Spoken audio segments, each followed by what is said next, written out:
পাকিস্তানের সঙ্গে উত্তেজনার মধ্যে আফগানিস্তানের পাশে থাকার প্রতিশ্রুতি পুনর্ব্যক্ত করেছে ভারত। বৃহস্পতিবার 30 অক্টোবর সাপ্তাহিক ব্রিফিংয়ে আফগানিস্তানকে এমন সমর্থন দেওয়ার কথা জানিয়েছেন ভারতীয় পররাষ্ট্র মন্ত্রণালয়ের মুখপাত্র রণধীর জয়সওয়াল।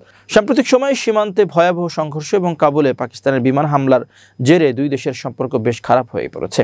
পাকিস্তান দীর্ঘদিন ধরে আফগানিস্তানকে বলে আসছিল তাদের মাটি থেকে টিটিপি সহ অন্য কোনো সন্ত্রাসী সংগঠনকে পাকিস্তানে হামলা চালাতে না দেওয়া হয়। আফগানিস্তান এই অনুরোধ রাখেনি এবং অজুহাতে গত 9 অক্টোবর কাবুলে বিমান হামলা চালায় পাকিস্তান। এরপর সীমান্তে বড় ধরনের সংঘর্ষে জড়িয়ে পড়ে দুই দেশ। এই সংঘাতের দিকে রণধীর জয়সওয়ালের দৃষ্টি আকর্ষণ করে জানানো হয়, পাকিস্তান অভিযোগ করছে যে ভারত সমর্থিত খারেজিরা আফগানিস্তান থেকে পাকিস্তানে হামলা চালাচ্ছে। জবাবে জয়সওয়াল বলেন, আফগানিস্তান পাকিস্তান সংঘাত নিয়ে আমার পূর্ববর্তী ব্রিফিংয়ে আমরা আমাদের অবস্থান ব্যক্ত করেছিলাম।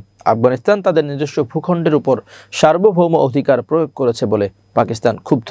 পাকিস্তানের ধারণা তারা বিনা বাধায় সীমান্তে সন্ত্রাসবাদ চালিয়ে যেতে পারে, কিন্তু তাদের প্রতিবেশী দেশগুলো এটিকে কোনোভাবেই মেনে নিতে প্রস্তুত নয়। ভারতীয় পররাষ্ট্র মন্ত্রণালয়ের মুখপাত্র আরও বলেন, আফগানিস্তানের স্বাধীনতা, আঞ্চলিক অখণ্ডতা ও সার্বভৌমত্বের প্রতি প্রতিশ্রুতিবদ্ধ থাকবে ভারত। এ সময় আফগানিস্তানে থাকা ভারতের প্রকল্পগুলো নিয়েও প্রশ্ন করা হয় জয়সওয়ালকে। জবাবে তিনি সাংবাদিকদের বলেন, আফগান পররাষ্ট্রমন্ত্রী আমির খান মুত্তাকি দিল্লি এসেছিলেন। এরপর এ ব্যাপারে যৌথ বিবৃতি দেওয়া হয়েছিল।